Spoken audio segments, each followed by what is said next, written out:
حضور اکرم صلی اللہ علیہ وسلم کے پاس ایک گدھا آیا۔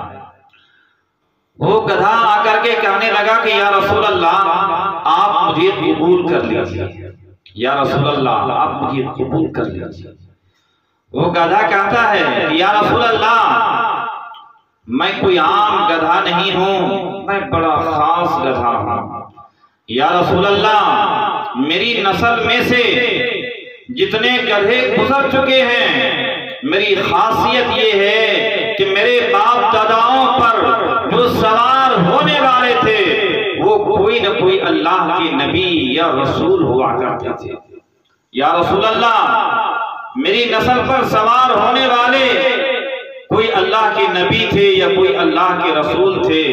یا رسول اللہ اس نسل کا گدھا میں آخری ہوں، اب میرے بعد اس نسل کا کوئی گدھا نہیں ہے، اور یا رسول اللہ آپ بھی آخری نبی ہے اور آپ کے بعد بھی کوئی نبی آنے والا نہیں ہے۔ یا رسول اللہ آپ مجھے اپنی خدمت کے لیے قبول فرما دیجیے۔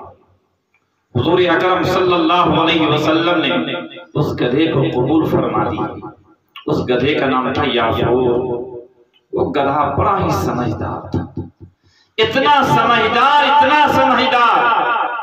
جب رسول اکرم صلی اللہ علیہ وسلم کو کسی کو بلانا ہوتا، حضور اکرم صلی اللہ علیہ وسلم اس یافور سے کہتے، اس گدھے سے کہتے کہ جاؤ ابو بکر کو بلا کے لاؤ، یا عمر کو بلا کے لاؤ، یا علی کو بلا کر کے لاؤ، تو وہ گدھا ڈائریکٹ اسی کے دروازے پر پہنچتا تھا، اور پہنچ کر کے دروازے میں زور زور سے ٹھوکر مارتا۔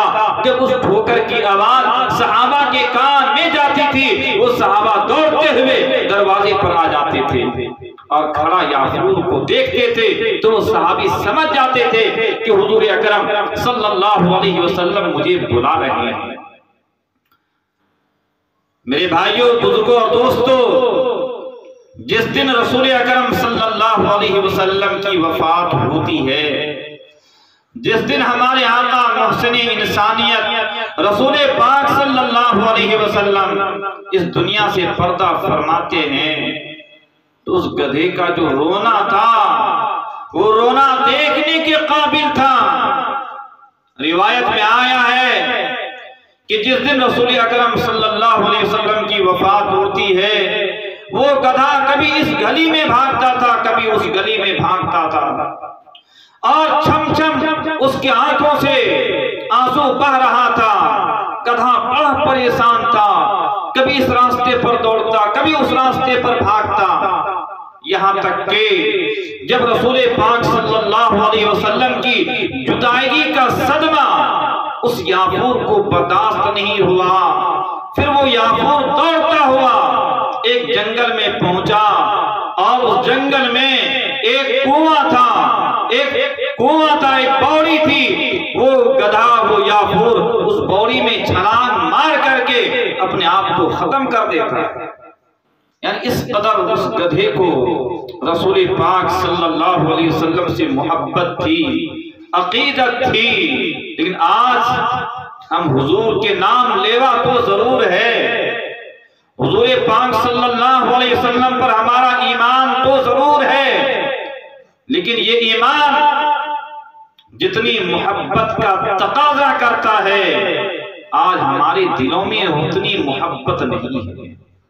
میرے بھائیوں، بزرگوں اور دوستوں، اور ہم ایمان کے اعتبار سے کامل اسی وقت بن سکتے ہیں جب تک ہمارے دلوں کے اندر حضور اکرم صلی اللہ علیہ وسلم کی محبت اور آپ کی عظمت کوٹ کوٹ کر کے نہ بھر جائے۔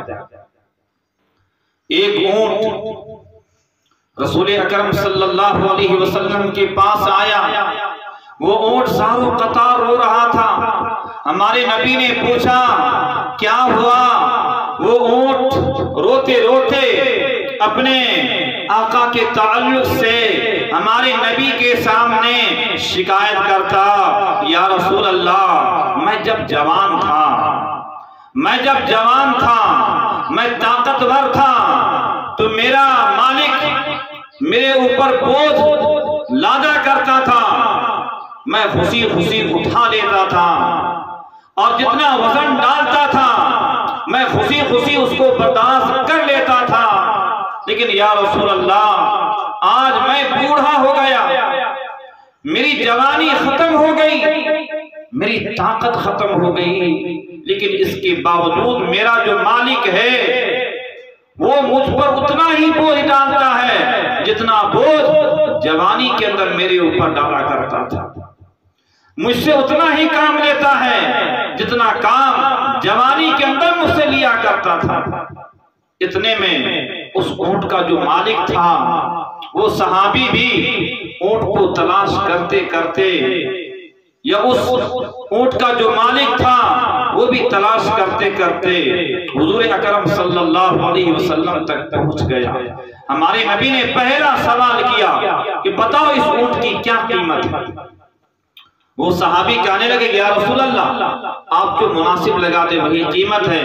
چنانچہ حضور اکرم صلی اللہ علیہ وسلم اس اونٹ کو خرید کر کے آزاد کر دیتے ہیں، اور جب وہ اونٹ ہمارے نبی کے پاس سے نکل رہا ہوتا حضور اکرم صلی اللہ علیہ وسلم زور سے کہتے آمین، پھر تھوڑی دیر کے بعد پھر کہتے آمین، یہاں تک کہ ہمارے نبی نے 4 مرتبہ آمین کہا۔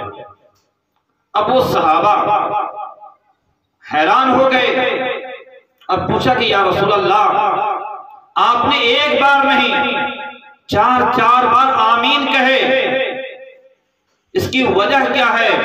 حضور اکرم صلی اللہ علیہ وسلم نے فرمایا کہ دیکھو جب میں اونٹ کو خرید کر کے آزاد کر رہا تھا تو اس اونٹ نے میرے لیے 4 دعائیں کی۔ اس اونٹ نے پہلی دعا کی تھی کہ اللہ آپ کی زندگی سے خوف کو ختم کرے جس طرح آپ نے میرے اندر سے خوف کو ختم کر دیا۔ میں نے کہا کہ آمین۔ اس اونٹ نے دوسری دعا یہ دی کہ اللہ آپ کی امت کو دشمنوں کے ہاتھوں سے ہلاک ہونے سے بچائے۔ میں نے کہا آمین۔ اور اس اونٹ نے تیسری دعا یہ دی کہ اللہ تعالیٰ آپ کی امت کو قحط سالی سے بچائے۔ میں نے کہا آمین۔